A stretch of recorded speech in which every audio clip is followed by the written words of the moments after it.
Bonjour. Bonjour. Alors, est-ce que tu pourrais nous parler un petit peu de ton parcours dans le foot? Dans le foot, j'ai été formé au Chamois-Niortais. Après, j'ai joué 2 saisons en CFA, 5 en CFA2, 4 en DH avant de revenir sur Niort. Oui. J'ai fait 1 an en senior à Saint-Flour il y a 10 ans maintenant. Une coupure de 3 ans et je suis revenu il y a maintenant 6 ans en tant que dirigeant, puis entraîneur, puis dirigeant-entraîneur, dirigeant-entraîneur-joueur. Tu as été entraîneur pour quelles équipes à Saint-Flour? La première année où j'ai repris en tant que dirigeant, ça a été une demande des joueurs de la réserve, Oui. qui étaient en 4e division de district. Et donc j'ai repris l'équipe à ce moment-là en janvier avec David Ardouin qui était à l'époque, on était en binôme. Oui. Et on a réussi à faire monter cette réserve en D3. Et puis du coup l'année d'après les gens m'ont demandé de rester. Et puis D3, puis D2, puis D1. Et puis ça n'a jamais arrêté. Voilà. Du coup, ça fait combien de saisons que tu es à Saint-Flour? Depuis août 2013. Oui. Donc ça doit faire ma 7e saison, ma 6e saison. Ton ressenti là, après la prépa qui est quasi terminée, ton ressenti sur le groupe senior et ton ressenti aussi sur l'équipe réserve, ton équipe? Alors sur le groupe en tant que tel, c'est la première année où on a un groupe aussi étoffé avec une qualité moyenne supérieure à ce qu'on avait avant. Oui. On a la chance d'avoir des 18 qui arrivent en senior et qui ont déjà le niveau, en tout cas je parle pour moi. Concernant mon équipe, alors moi mon équipe c'est toujours particulier. On est là avec Johnny pour aider les joueurs à postuler en première, à jouer un championnat, tout en faisant attention à ce que la D3 puisse avoir aussi une équipe. Ouais. Donc, mon équipe pour l'instant je ne peux pas trop en dire parce Ouais. que je ne sais pas forcément avec quoi je vais partir. D'accord. Et si c'est comme l'année dernière, je vais utiliser 40 joueurs dans la saison, donc de toute façon on verra bien. Tu as fait plusieurs matchs amicaux. Quel serait ton retour sur les performances? Sur le fond de jeu, je pense qu'on a largement le niveau. Après, comme on est jeune, il faut qu'on gagne en efficacité, que ce soit défensive ou offensive. Mais moi je suis pas inquiet. De toute façon, on est là pour les former. Oui. On n'a pas d'ambition particulière au classement. Donc on va prendre les matchs les uns après les autres en espérant que les garçons ils progressent, mais ils sont jeunes, donc il n'y a pas de raison. Et qu'est-ce que tu souhaiterais transmettre justement à tout le groupe pendant la saison? Moi, j'étais joueur comme ça, moi c'est des valeurs de solidarité, de courage. Ils vont apprendre pour ceux qui arrivent en jeune le combat aussi, dans le sens où c'est un sport qui est différent quand on arrive en senior, c'est beaucoup plus physique, il y a beaucoup plus d'intox, ça parle beaucoup plus.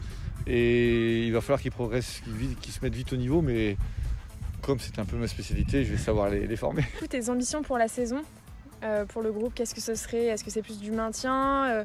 Est-ce que pourquoi pas monter encore La montée, ce serait présomptueux. Moi, ce que je voudrais, c'est qu'on puisse vite se détacher du résultat. Ouais. Donc un maintien, qu'on se retrouve vite dans le milieu de tableau pour qu'on insiste sur la qualité de jeu et sur les prestations individuelles pour les aider encore une fois à postuler en première. Du coup, vous travaillez vraiment tout le groupe senior ensemble plus que chaque équipe individuellement? Comment ça fonctionne? En prépa, on travaille vraiment ensemble. Après, dans l'année, c'est séquencé. Il y a le début de la semaine où on est tous ensemble. Et puis après, il y a la fin de la semaine où il y a le groupe première élargi. Oui. Avec le groupe des réserves. Donc que dit groupe première élargi, c'est-à-dire qu'il y a des joueurs qui vont jouer avec moi qui sont avec le groupe première et des joueurs qui vont jouer avec moi qui sont avec le groupe des réserves. Donc c'est pour ça que je dis que nous on est entre les deux. On s'adapte et voilà, on est là pour suivre ce que les coachs de l'équipe première ont comme principe.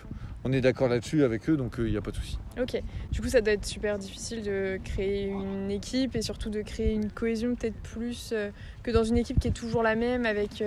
Ouais, ça peut générer des frustrations chez un coach. Tout à fait. Moi je suis coach d'une réserve, voilà. Ouais. Je suis coach de la réserve. Si jamais je voulais avoir mon groupe pour travailler avec mon groupe tout le temps, j'aurais cherché à entraîner une équipe première. Moi je suis à la disposition du club. Oui. Je suis là pour aider le club. Et je sais que ce poste de coach de réserve n'est pas forcément toujours facile. Mais moi je m'en accommode bien. Je suis là pour prendre du plaisir avec les gars. Oui, on pourrait faire mieux en termes de cohésion, ça c'est sûr. Si on avait notre groupe tout le temps. Mais maintenant, par expérience, je vais brasser beaucoup de joueurs jusqu'en décembre. Oui.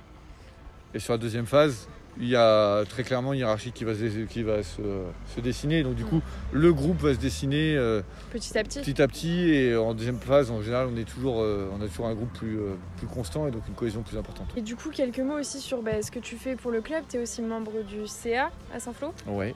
Et donc, quel est ton rôle exactement au sein du club ? Je suis responsable de la commission sponsoring, même si c'est compliqué d'allier activité professionnelle, entraîneur sur le terrain et commission sponsoring. D'ailleurs, avis à ceux qui voudraient, on cherche quelqu'un à recruter au club dans ce domaine-là. Le message sera passé. Ouais. Donc je m'occupe un peu de ça. Après, je suis au service du club, donc quand le club a besoin, je suis sponsor. Comme je dis souvent pour rigoler, je serai le seul coach de R3 payant. Ouais. Je suis pas payé, je suis payant parce que je donne de l'argent au club oui. Et je suis bénévole après en tant que coach. Donc, mais ça me va tout à fait. Je suis dirigeant, sponsor, entraîneur et joueur à l'occasion. T'as plusieurs casquettes. Ouais. Du coup, si tu avais un dernier mot pour la fin à dire, je sais pas, au club, au groupe senior ou... Je suis conscient du chemin parcouru depuis 6 ans, on partait de loin. C'est un plaisir de voir autant de joueurs aujourd'hui en senior avec une telle mentalité. Donc j'espère que le club va continuer comme ça. Et pour finir, en effet, il faut que pour que le club grandisse encore, il va falloir quelqu'un dans le sponsoring. D'accord. Et le message sera passé. Merci à toi. De rien.